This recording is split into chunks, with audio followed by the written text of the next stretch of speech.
Hace 57 años, un pastor encontró casualmente en una cueva cercana a las ruinas de Khirbet Qumran una hendidura por la que entrar. Esa cueva se encontraba en las proximidades del Mar Muerto y en el interior de la misma había unas vasijas que contenían 7 rollos antiquísimos. Se trataba de una noticia verdaderamente sensacional, porque eran los primeros manuscritos originales que se conservaban de la época en que vivió Jesús. Estos manuscritos pertenecían a la secta judía de los esenios y provocaron una verdadera revolución entre los estudiosos bíblicos. Tras ese revuelo inicial, el estudio de esos rollos fue monopolizado durante medio siglo por un pequeño grupo de estudiosos católicos. Esto provocó las protestas de otros especialistas que se quejaban de que no podían consultarlos y juzgar objetivamente su contenido y las posibles repercusiones del mismo en los orígenes del cristianismo. La polémica culminó con la publicación de un libro cuyo título es suficientemente provocador: El escándalo de los rollos del Mar Muerto, las revelaciones que hacen temblar al Vaticano. ¿Había lugar para semejante escándalo? La mejor respuesta a las acusaciones que se formulaban en ese libro fue la publicación inmediata de todos los textos encontrados en Qumran.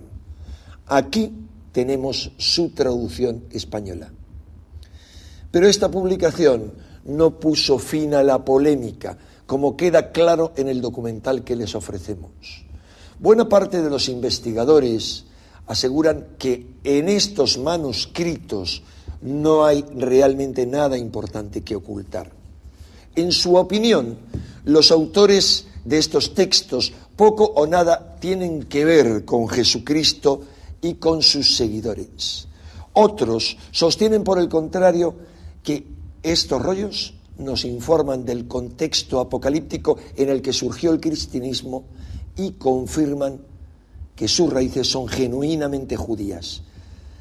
Según estos expertos, el Jesús visto como Hijo de Dios que propone San Pablo tiene poco que ver con la fe sustentada por esas primeras comunidades judeocristianas. Como veremos en el documental, aún siguen vigentes muchas de las preguntas que se han planteado sobre el contenido de estos manuscritos y sus repercusiones en lo que sabemos acerca de los orígenes del cristianismo. ¿Quiénes fueron los redactores de estos manuscritos? ¿Qué sabemos acerca de sus creencias y de su modo de vida? ¿Contienen algo que justifique el que hayan estado tan envueltos en la polémica? ¿Existe realmente algún motivo por el que hayan tardado tanto tiempo en publicarse todos estos textos? ¿Acaso fueron esenios Jesús y Juan el Bautista, como algunos han asegurado, o al menos se vieron influidos por las ideas de los esenios? ¿Pudo ser San Pablo el embustero que se menciona en algunos de estos textos esenios? Nuestra intención al ofrecerles este documental es que puedan extraer sus propias conclusiones sobre un tema tan apasionante como los orígenes de nuestra fe, un tema del que volveremos a ocuparnos en los próximos meses.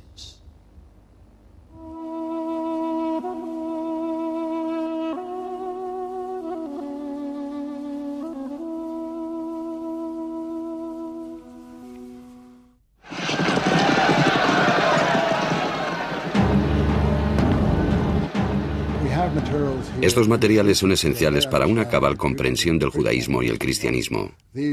Se trata de documentos que arrojan luz sobre los orígenes de estas dos religiones.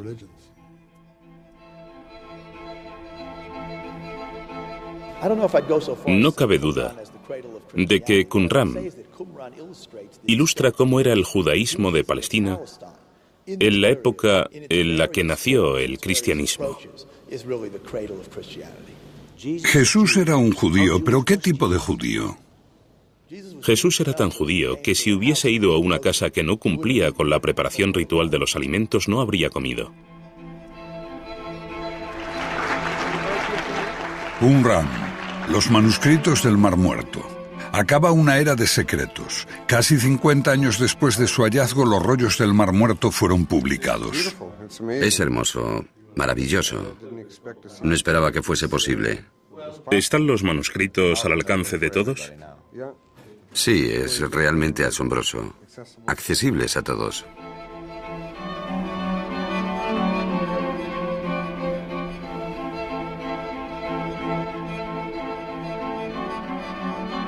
El clan Taamire de beduinos conocía el camino de memoria.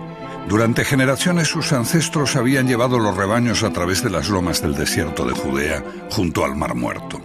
En 1947, el joven Mohamed Adi, apodado El Lobo, busca una cabra perdida. Al menos esa es la historia preferida. O tal vez estaba buscando viejos objetos para venderlos a los comerciantes de Belén.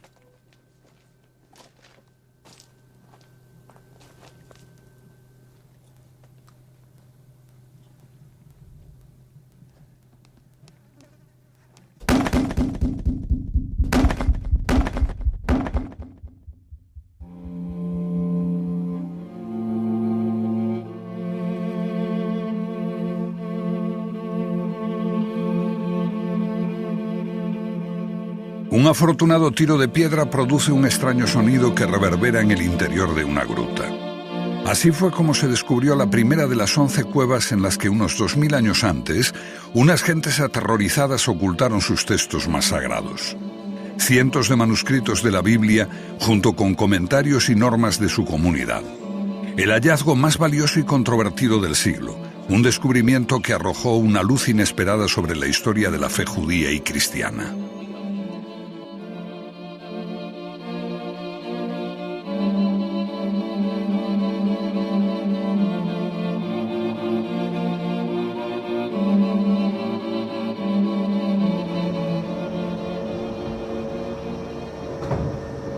Las catacumbas del Museo Rockefeller en Jerusalén son el mayor depósito de pergaminos y pequeñas piezas, textos y fragmentos de los manuscritos del Mar Muerto. Durante años han sido el dominio de Joe Tzias, científico y conservador. Lo que ocurre cuando mezclas arqueología bíblica, religión y ciencia es que se generan todo tipo de ideas absurdas y de personajes excéntricos.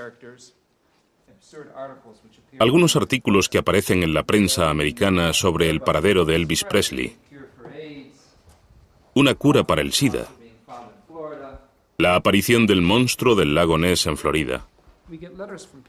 Estas cosas aparecen en los diarios y nos llegan cartas del extranjero de gente que quiere saber si es cierto o no. Lo vemos ridículo, todo es absurdo. Durante décadas, los manuscritos del Mar Muerto han estado sujetos al interés público.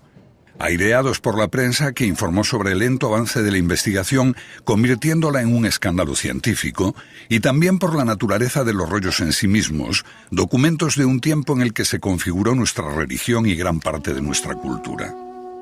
La controversia ha rodeado siempre a los rollos.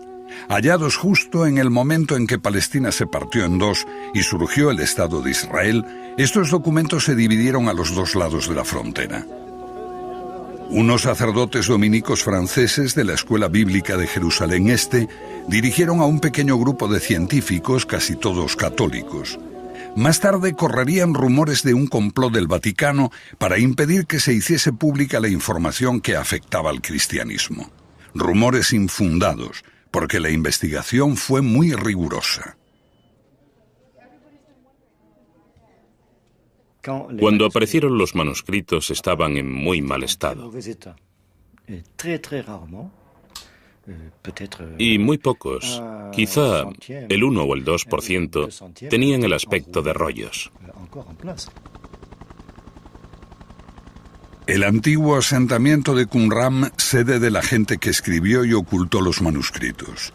Se hallaron documentos en 11 cuevas del entorno y puede que haya más. Los tesoros más ricos se encontraron justo al otro lado, separados de Qumran por una grieta profunda y peligrosa. Los arqueólogos estaban excavando justo al otro lado del camino, fuera de Qumran. Iban para un fin de semana y al regreso encontraron a los beduinos que habían hallado esa gran colección de manuscritos. Justo ante sus narices. Ellos habían estado trabajando allí, pero no encontraron nada. Muchos pensaron que cuando estos lugares fueron destruidos, los romanos vieron que algunos sectarios huían e intentaban esconder algo en esta cueva. Los siguieron y descubrieron esta enorme colección de manuscritos. Entonces los despedazaron con sus espadas. Pero para mí la verdadera historia de la cueva está en estos agujeros. Aquí se apoyaban unas vigas de madera que se extendían por la cueva, y esta era en realidad la biblioteca de la secta, el vasto tesoro en el cual se encontraron unos 600 manuscritos sobre un total de unos 800. Aparentemente, estos textos estaban colocados en esos estantes de madera, sostenidos por las vigas. Cuando los arqueólogos entraron aquí, se hallaron restos de 1 metro de grosor. Todo se había venido abajo. Así estaba la mayor biblioteca judía de la antigüedad, en 80 o 100.000 pedazos que posteriormente fueron clasificados en unas 20.000 piezas pertenecientes a unos 800 manuscritos diferentes. Una tarea monumental que iba a llevar años. Pero cuando los años se convirtieron en décadas, la expectación mundial de los expertos se transformó en irritación y furia. Después de 40 años solo se publicó 1/3 del material. Los pocos especialistas que trabajaban en ellos impedían el acceso al resto. La única interpretación reconocida de los manuscritos era la suya. Para los otros, la investigación se convirtió en un escándalo científico. Siempre que haces una simple pregunta, es muy sorprendente. Haces una simple pregunta y cuanto más simple es, menos probabilidad tienes de obtener una respuesta. ¿Es así? Nadie sabe lo que hay en los documentos inéditos, excepto este encantador círculo, este pequeño club que lo ha acaparado todo. El monopolio de unos pocos estalló por otro escándalo. En una entrevista, el profesor e investigador John Strugnell, un ferviente católico, llamó al judaísmo una horrible religión que era originalmente racista.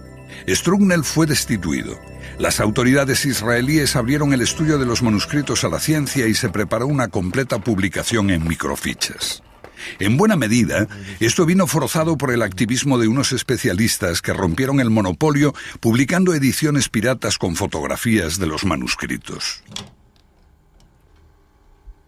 Mientras tenías el monopolio, tenías la interpretación oficial. La interpretación oficial era la teoría oficial, la teoría Senia. Ahora vayamos a la interpretación de los rollos. Actualmente todo está disponible y esto cambia toda la situación. Y creo que lo que vemos es totalmente nuevo, casi como una refundación de los estudios sobre los manuscritos del Mar Muerto. Ahora llegamos a la batalla de la interpretación de los rollos, el punto donde convergen todas las batallas.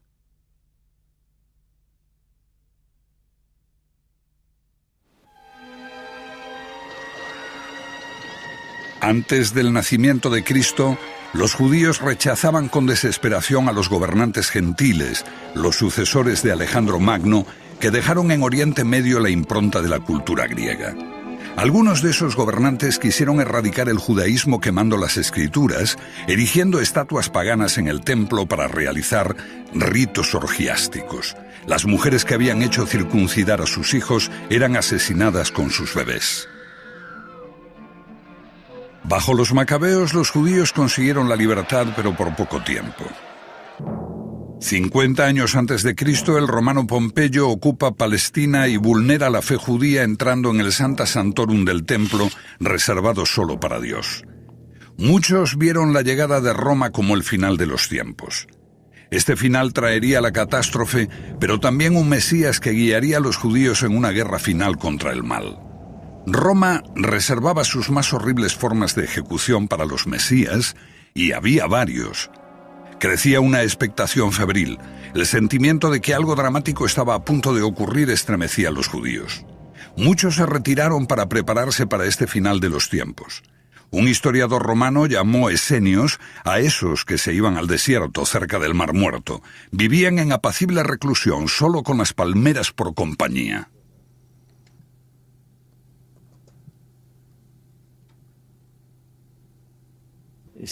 Los grupos que vivían allí, los qumranitas, eran esenios. El colectivo de Qumran vivía en comunidad.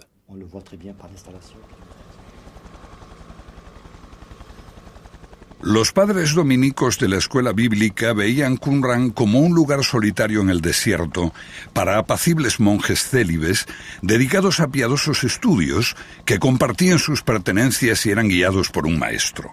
Algo parecido al actual monasterio que hay cerca de Qumran.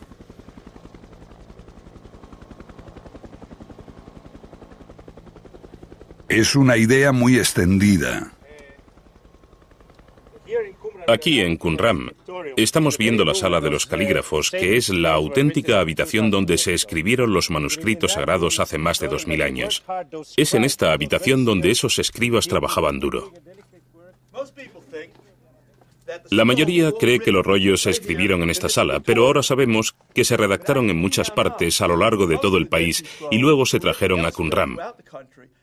En un determinado momento se escondieron en las cuevas.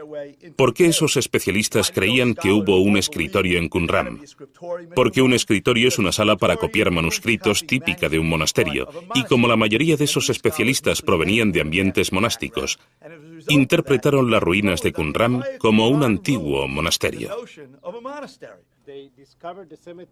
Ellos descubrieron el cementerio allí, pero la parte más interesante es la otra, con cerca de 1000 tumbas humanas, de las que se descubrieron 4 pertenecientes a mujeres. Ha habido muchas discusiones sobre este cementerio, porque entre el 30 o 40% de las tumbas eran de mujeres y niños. Esto parece crear tremendas dudas sobre la idea de que era una secta célibe. Y cuando lees los manuscritos, encuentras un texto que afirma que se podía tener relaciones sexuales antes del matrimonio desde los 18 años. Entonces, resulta bastante obvio, para mí al menos, que este grupo no era célibe. ¿Por qué se les identificó con el celibato? Una vez más, por esa creencia de que esto era un monasterio precristiano. Ese modelo estaba superpuesto en toda la cuestión de la naturaleza de la secta de Qumran. Aquí surge una imagen diferente. Unos manuscritos similares se hallaron en Masada. Aquí, unos judíos fanáticos, hombres, mujeres y niños, se suicidaron antes que rendirse a los romanos. Esa llamada a la combatividad fue recogida en los rollos. Marchando a la batalla, escribirán en sus estandartes la verdad de Dios, la guerra de Dios, la venganza de Dios, el juicio de Dios, el poder de Dios. Es un grupo de intoxicadores sobre su idea de Dios.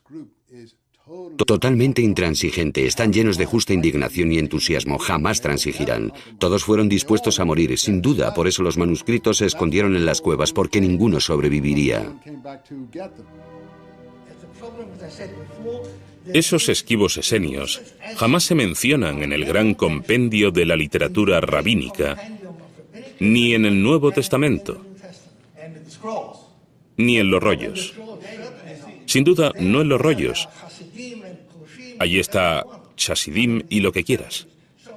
En una conferencia celebrada en 1993, los especialistas abandonaron la vieja teoría de una pequeña secta precristiana piadosa y pacífica. Llegamos a la conclusión de que representan una gran corriente que se oponía a la corriente racionalista que se desarrolló en el judaísmo rabínico. Qumran es solo una pequeña parte de ese movimiento, la segunda corriente en importancia. Es una literatura amplia, la más importante. Unos 800 textos desconocidos antes. No es un movimiento menor y aislado. Es la literatura del movimiento de oposición en el período del Segundo Templo, oposición en tiempos de la llegada de los herodianos y los romanos a mediados del siglo I a.C. Si quieres información de primera mano sobre este período, ve a los manuscritos. El problema es que los evangelios se presentan como información de primera mano sobre ese período. Pero no creo que sean una información de primera mano. Y tampoco que existiera una misteriosa figura mítica que caminaba sobre las aguas y resucitaba a los muertos. A esta figura sumamente mitologizada la llamamos Jesús. Lo dejaría de lado y diría que es literatura de ultramar, no está recogida en la literatura palestina. Yo diría que estos manuscritos son la literatura palestina. Esto es lo que pasó en el entorno palestino durante el siglo I.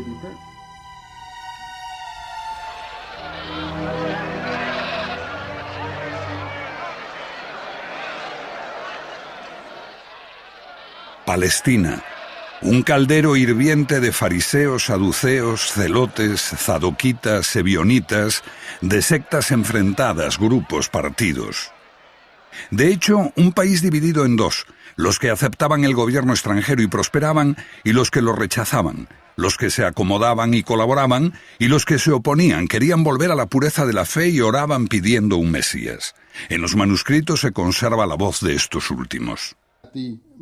El Mesías, junto a los pobres, surgirá del polvo. Como una fuerza vengadora, destruirá a los ejércitos extranjeros y erradicará la iniquidad de la tierra. Saben que necesitan un arma secreta, y este arma secreta es el Mesías y sus huestes celestiales. Pero yo no creo que hubiese muchos buenos guerreros, no creo que estuviesen armados y preparados para pelear, ni siquiera que pensasen que debían hacerlo. Creían que si eran totalmente puros, los ángeles lucharían por ellos. Los manuscritos no ofrecen un relato coherente de esos tiempos. A menudo deben descifrarse e interpretarse con cuidado. No dan una clara idea. Incluso no mencionan a griegos o romanos por su nombre, solo como el enemigo y el mal.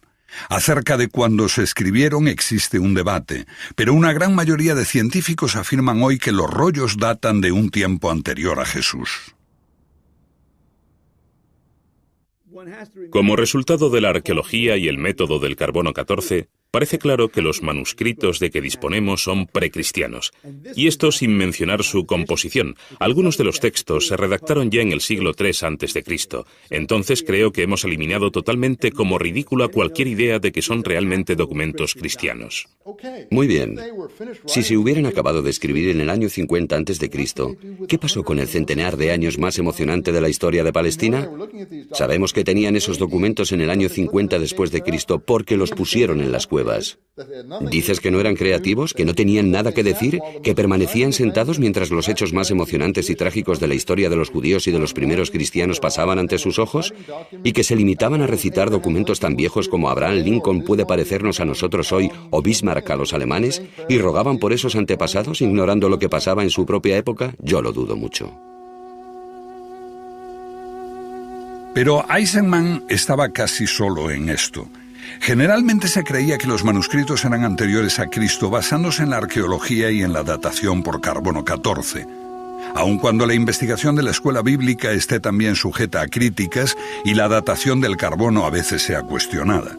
Pero Eisenman cree que algunos de los rollos pueden ser posteriores, por lo que ve en los textos. Encontramos una alusión a los ejércitos extranjeros que invaden el país, y al describir esos ejércitos dicen, se sacrificaron a sus banderas y veneraron sus armas de guerra. Solo los ejércitos romanos, desde los tiempos de Jesús en adelante, se sacrificaron a sus banderas mientras sostenían el busto de sus emperadores deificados. Utilizando datos internos como este, Eisenman va contracorriente de la mayoría, algo que a veces parece gustarle. Se trata de un especialista judío que jamás ha estado fuera de aquí. Decía, Eisenman le da demasiada importancia a los manuscritos. Están tan apagados como el Mar Muerto. El Mar Muerto es gris pizarra, un color muerto, y así son los rollos. Él escribió esto en Commentary Magazine, una de las revistas más famosas de Estados Unidos. Yo le respondí diciendo, obviamente su escritor no ha estado jamás en el Mar Muerto en sus días más azules. Por eso tampoco puede entender el color de la literatura del Qumran. Eisenman ve que los temas comunes y paralelos entre los manuscritos y los orígenes del cristianismo son demasiado evidentes como para rechazarlos por completo. Al otro lado del Mar Muerto está Qumran. Y detrás de nosotros está la fortaleza de Herodión, donde Juan el Bautista fue ejecutado.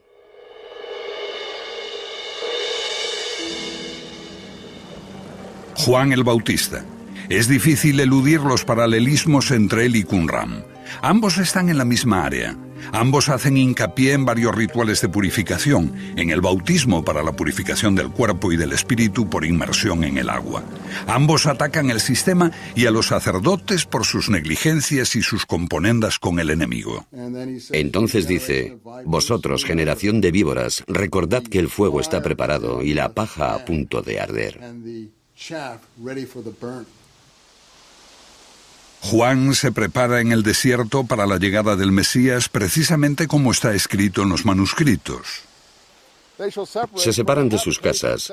Separar significa abandonar la zona contaminada por hombres impios, y se marchan al desierto para preparar el camino del Mesías.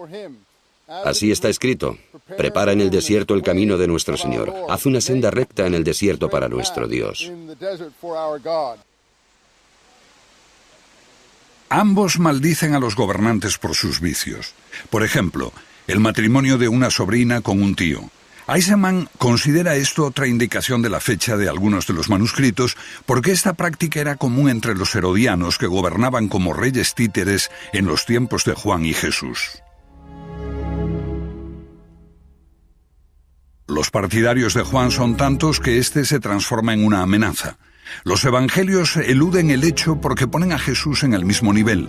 Para ellos, Juan cae víctima de los caprichos de una princesa herodiana, pero un historiador romanizado describe la verdadera historia.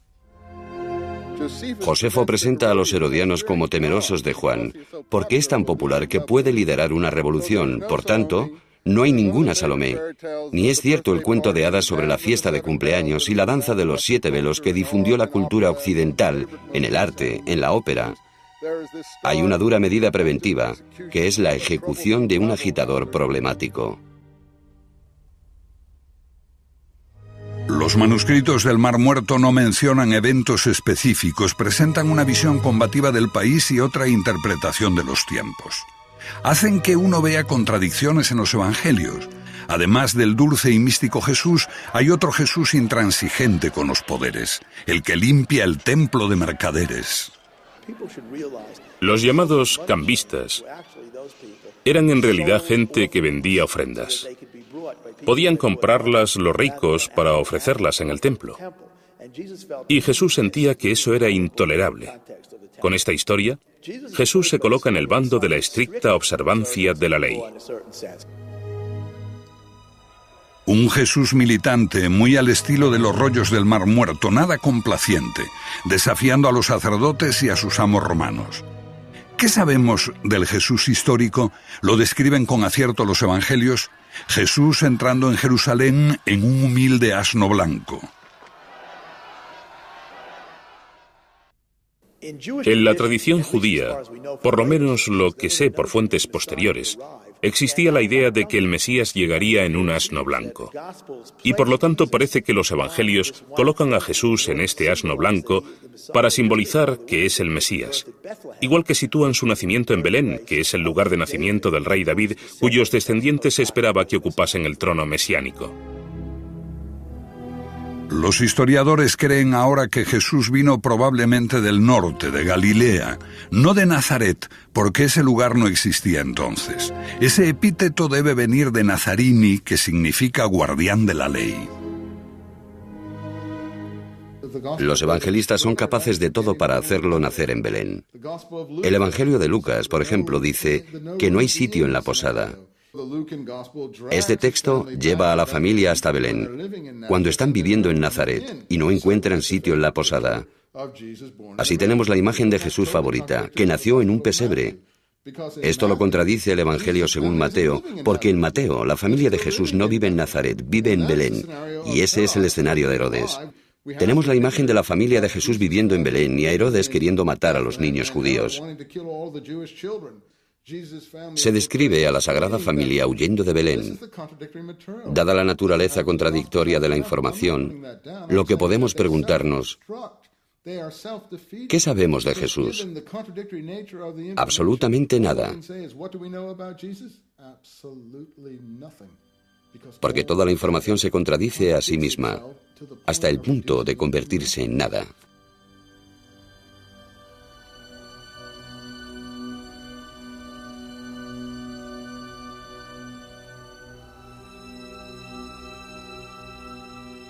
Los historiadores lo han sabido siempre, pero para los cristianos que tienen la creencia de que Jesús era el único hijo de María, que permaneció virgen, será una sorpresa saber que el verdadero Jesús tuvo varios hermanos y hermanas, y que después de su muerte, sus seguidores fueron guiados por su hermano Santiago, también llamado el Justo. Eisenman cree que algunos de los manuscritos y esta iglesia primitiva de Santiago tienen mucho en común. Ambos se llaman a sí mismos los humildes, sumisos o pobres. Son los ebionitas. Entonces, los manuscritos están utilizando la misma palabra para referirse a la comunidad del maestro virtuoso, que ese cristianismo primitivo utiliza para referirse a la comunidad de Santiago. Tengamos cuidado. ¿Está diciendo que esos son los primeros cristianos, o no? No, los primeros cristianos que conocemos por lo que dicen las Escrituras, es decir, los primeros cristianos palestinos. Ahora tenemos que decidir qué se entendía por cristiano de Palestina en este periodo para contestar su pregunta. Ya es otra discusión técnica que podemos tener. ¿Quiere decir que existe una diferencia entre los primeros cristianos de hecho y los primeros cristianos de fe? Por supuesto, hay una gran diferencia e incluso no sé si alguna vez se llamaron cristianos. Ninguno de ellos se habría considerado cristiano. La Biblia apenas habla de la iglesia primitiva, de Santiago y de otros miembros de la familia de Jesús. No se veían como una iglesia separada. Su única diferencia con los otros judíos está en la esperanza de que Jesús regresará como Mesías. Pero por otra parte eran judíos estrictos y piadosos, al estilo de los escritores de los manuscritos. Además, estos manuscritos no lo mencionan con claridad, pero es posible que algunos fuesen realmente de ese tiempo. Eisenman ve un fascinante paralelismo. De los manuscritos surgen tres personas. El líder, llamado el maestro virtuoso, que no fundó el movimiento, pero marcó el rumbo. El sacerdote malvado, un enemigo exterior, probablemente el sumo sacerdote de Jerusalén, a la cabeza del sistema. Y una tercera y fascinante figura que perteneció al movimiento pero fue expulsado, y se llamaba el embustero. Y a este embustero alguien le dijo que impartiese enseñanzas equívocas de la ley, para eliminar la frontera que los antepasados habían establecido, para llevar a la gente por el mal camino y negar la ley en medio de toda la comunidad. No podría ser una descripción mejor de lo que hace Pablo en la conferencia en Jerusalén, en el libro de los Hechos y en su carta a los apóstoles.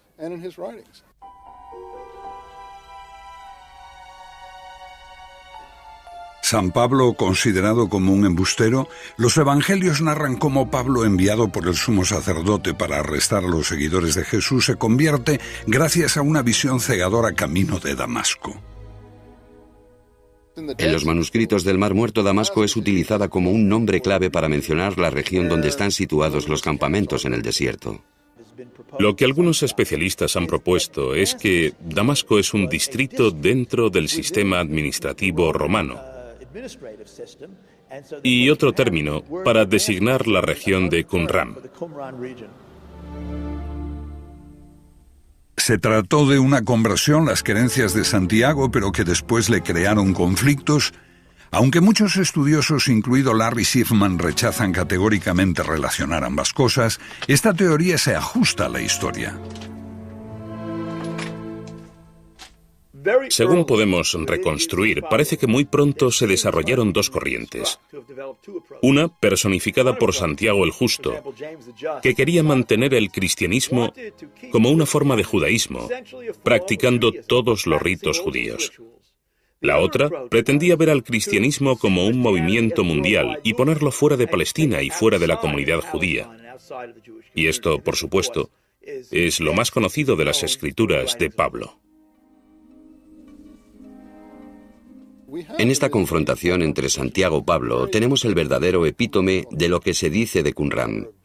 En la carta de Santiago dice que si quebrantas un pequeño punto de la ley, eres culpable de quebrantarla toda. Por lo tanto, sé un mantenedor, no un quebrantador. Sé un hacedor. Todas estas palabras las encontramos en el vocabulario de Qumran. Santiago es un cabal representante de la escuela de pensamiento de Qumran. Tiene un compromiso con las leyes del país, con su independencia, resistencia al gobierno extranjero, resistencia al sacrificio extranjero en el templo, resistencia a todo lo extranjero, y Pablo es todo lo opuesto. ¿Qué dice San Pablo? Pablo dice lo opuesto. La vía de Pablo lleva el cristianismo a los gentiles. Pablo dice que todos somos iguales en Cristo Jesús. Pablo representa el cosmopolitismo helenístico.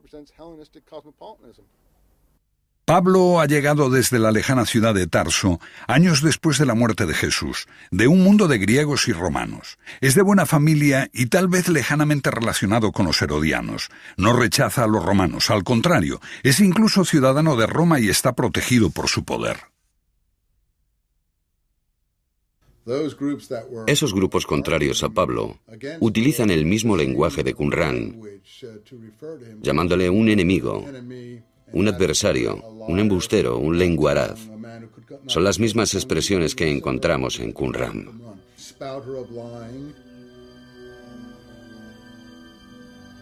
La disputa con los seguidores de Santiago resuena en las Escrituras. Cuando exhorta a abrir la fe a los gentiles en el templo, Pablo es rodeado por una multitud enfurecida de judíos que lo quieren matar. Los soldados romanos lo salvan. De la pluma de Pablo surge otro Mesías, respetuoso con el poder, que invita a poner la otra mejilla y a dar al César lo que es del César.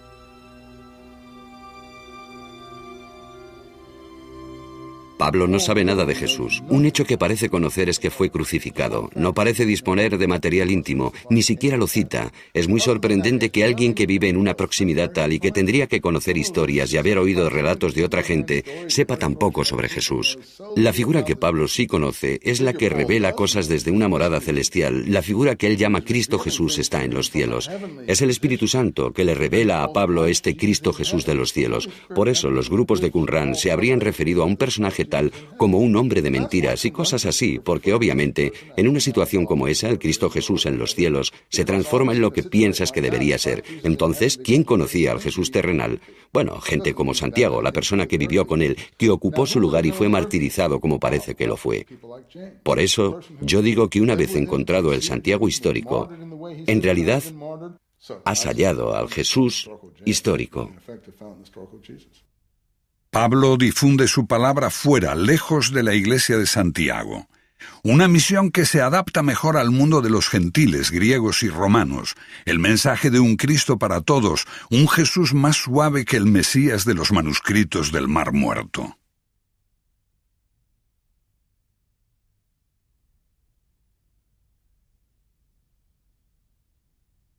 El vocabulario es el mismo, pero los conceptos se invierten. En lugar de agresividad encontramos pacifismo. En lugar de combatividad vemos reconciliación. En vez del mesianismo apocalíptico, tenemos un mesianismo espiritualizado. En vez de un Mesías guiando a las huestes celestiales en una guerra apocalíptica contra el mal de este mundo, vemos a un Mesías que hace milagros, a una figura sobrenatural. La respuesta es muy simple. El poder romano impuso un movimiento mesiánico no amenazador, no combativo y no agresivo que podría tolerar. Los manuscritos se rechazaron porque daban otra interpretación. La gente que conservaba estos manuscritos se negaban a ser parte de ese acuerdo. De hecho, eran muy contrarios y pagaron el precio final.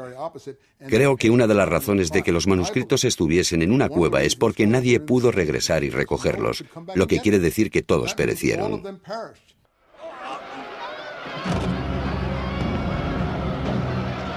Estamos en el año 67, cuando toda una generación posterior a Jesús muere. Los judíos se alzan contra el poder romano, espoleados por una profecía que anuncia la llegada de un nuevo gobernante del mundo. Él expulsará todo el mal de la tierra, pero el Mesías no viene.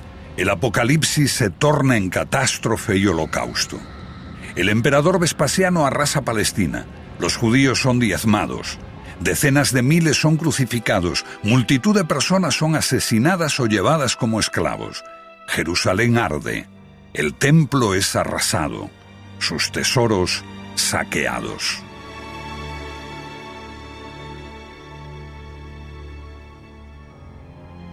En este holocausto, los escritores de los manuscritos desaparecen y la iglesia de Santiago se evapora. Lo que queda son las comunidades que Pablo había creado. Serán el modelo del futuro cristianismo y los evangelios. Sin el testimonio de ningún testigo ocular, escritos por apóstoles separados de la vida real de Jesús por una o más generaciones y por la grieta del holocausto. Los evangelios de Marcos y Lucas fueron escritos entre los años 70 y 90 después del alzamiento, el de Mateo entre el 80 al 100, y el de Juan más tarde incluso 3 o 4 generaciones después de Jesús.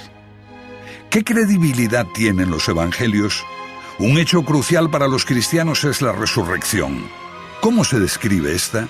En Marcos, 3 mujeres ven a un joven vestido de blanco. En Lucas, 3 mujeres y 3 hombres ven a 2 hombres con trajes brillantes. En Mateo, 2 mujeres ven un ángel. Y en Juan, solo María Magdalena ve a 2 ángeles. Al compilar su Nuevo Testamento, la Iglesia de Pablo tuvo muchos testimonios contradictorios entre los que elegir, y mucho lo decidió la política del momento. La selección necesitaba tener un amplio atractivo y excluir lo que no agradase a los gentiles. Necesitaría afirmar una ruptura con el judaísmo y desviar la atención de la Iglesia original de Jerusalén y trasladar cualquier culpa de los romanos en la muerte de Jesús a los judíos. Así, Jesús casi se transforma en un no judío.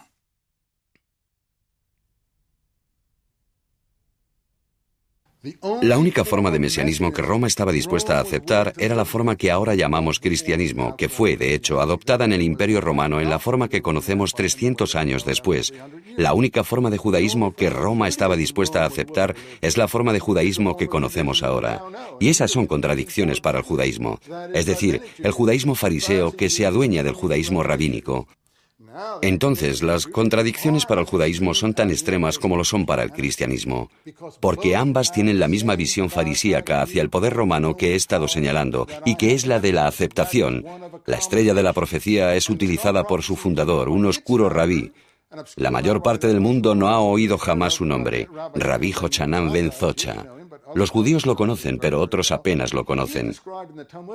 Se dice en los materiales talmúdicos que salió de incógnito de Jerusalén en un ataúd en los tiempos de la guerra con Roma, entre el 67 al 70 después de Cristo. Él disparó una flecha al campo romano diciendo: el rabí Jochanan es amigo del emperador. Eso revela la orientación del partido fariseo. Estaban con los romanos. Entonces es llevado al campo romano y revela la profecía mesiánica a Vespasiano. Vespasiano es el futuro emperador romano y será quien destruya Jerusalén, el padre de una nueva familia imperial llamada Flavio. El líder, el general de los romanos. Sí, y le dice: eres el gobernante del mundo llamado desde Palestina para gobernar al mundo. Lo que ha hecho esta persona es aplicar la más preciada profecía de su pueblo al destructor de su pueblo, el destructor del templo y de su tierra natal. Nada podría ser más cínico ni más humillante. Pero, ¿qué hay en los manuscritos? En esos rollos tenemos la literatura de un pueblo que no se sometía. Podemos creer en la política del rabí Jochanan o en la de Jesús que sugiere poner la otra mejilla, o como dice Pablo, las autoridades romanas son aquellas que debes aceptar. Podemos creer que es una política pragmática y que era la más sabia para sobrevivir. Pero no puedes sino admirar a esa otra gente rebelde. Estemos o no de acuerdo con ellos, eran los mártires de la época. Los otros eran los acomodaticios. Y la razón de que no sobrevivieron es porque anhelaban la totalidad. La literatura que nos legaron y que ha salido a la luz son los manuscritos.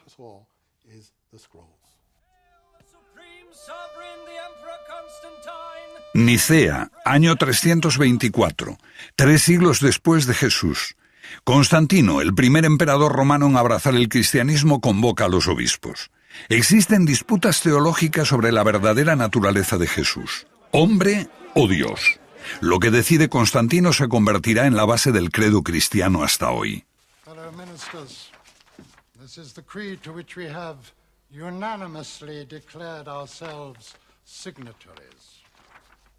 En la auténtica tradición romana, por voto mayoritario de los obispos y por decreto imperial, Jesús se transforma en un Dios.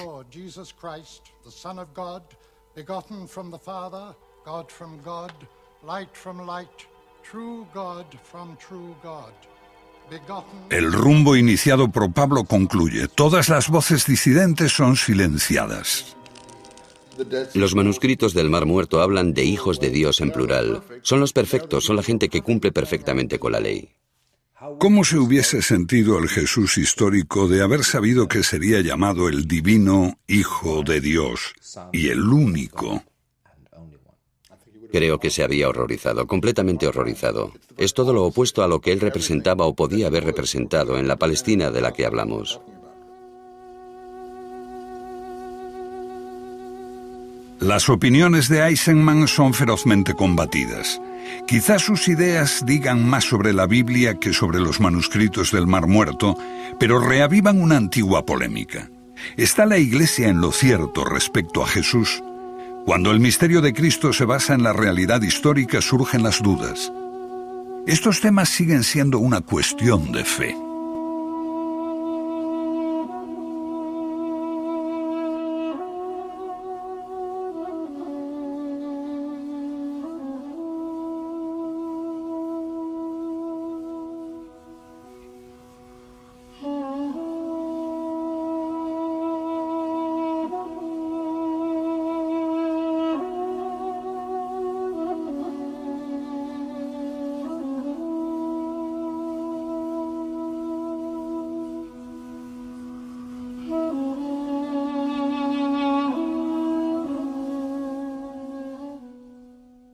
Contrario, que estos rollos nos informan del contexto apocalíptico en el que surgió el cristianismo y confirman que sus raíces son genuinamente judías. Según estos expertos, el Jesús visto como Hijo de Dios que propone San Pablo tiene poco que ver con la fe sustentada por esas primeras comunidades judeocristianas. Como veremos en el documental, aún siguen vigentes muchas de las preguntas que se han planteado sobre el contenido de estos manuscritos y sus repercusiones en lo que sabemos acerca de los orígenes del cristianismo. ¿Quiénes fueron los redactores de estos manuscritos? ¿Qué sabemos acerca de sus creencias y de su modo de vida? ¿Contienen algo que justifique el que hayan estado tan envueltos en la polémica? ¿Existe realmente algún motivo por el que hayan tardado tanto tiempo en publicarse todos estos textos? ¿Acaso fueron esenios Jesús y Juan el Bautista, como algunos han asegurado, o al menos se vieron influidos por las ideas de los esenios? ¿Pudo ser San Pablo el embustero que se menciona en algunos de estos textos esenios? Nuestra intención al ofrecerles este documental es que puedan extraer sus propias conclusiones sobre un tema tan apasionante como los orígenes de nuestra fe, un tema del que volveremos a ocuparnos en los próximos meses.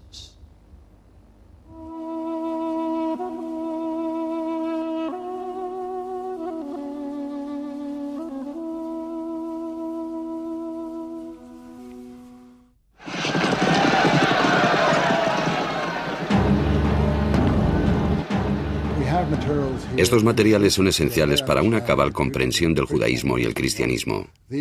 Se trata de documentos que arrojan luz sobre los orígenes de estas dos religiones.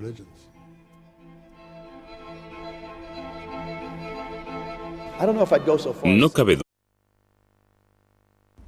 Hace 57 años, un pastor encontró casualmente en una cueva cercana a las ruinas de Kirbet Qumran una hendidura por la que entrar.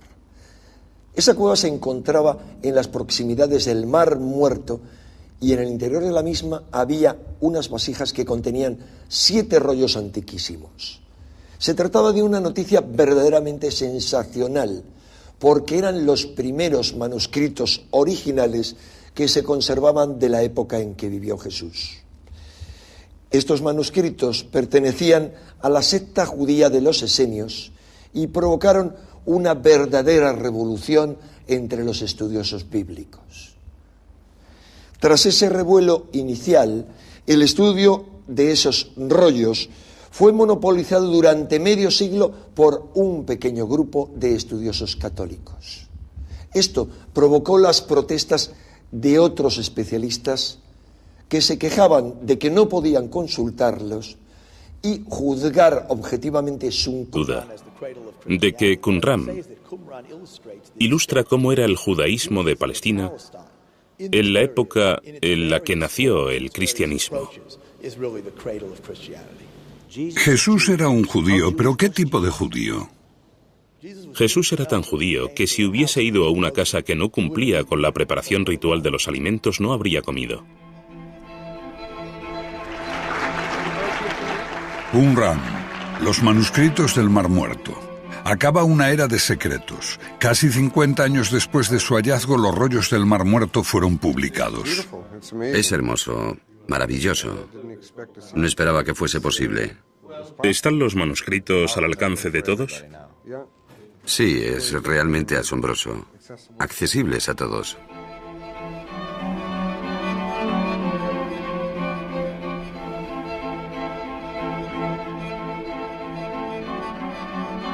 El clan Taamire de beduinos conocía el camino de memoria. Durante generaciones sus ancestros habían llevado los rebaños a través de las lomas del desierto de Judea. Contenido y las posibles repercusiones del mismo en los orígenes del cristianismo. La polémica culminó con la publicación de un libro cuyo título es suficientemente provocador: El escándalo de los rollos del Mar Muerto, las revelaciones que hacen temblar al Vaticano. ¿Había lugar para semejante escándalo? La mejor respuesta a las acusaciones que se formulaban en ese libro fue la publicación inmediata de todos los textos encontrados en Qumran. Aquí tenemos su traducción española. Pero esta publicación no puso fin a la polémica, como queda claro en el documental que les ofrecemos. Buena parte de los investigadores aseguran que en estos manuscritos no hay realmente nada importante que ocultar. En su opinión, los autores de estos textos poco o nada tienen que ver con Jesucristo y con sus seguidores. Otros sostienen, por el contrario,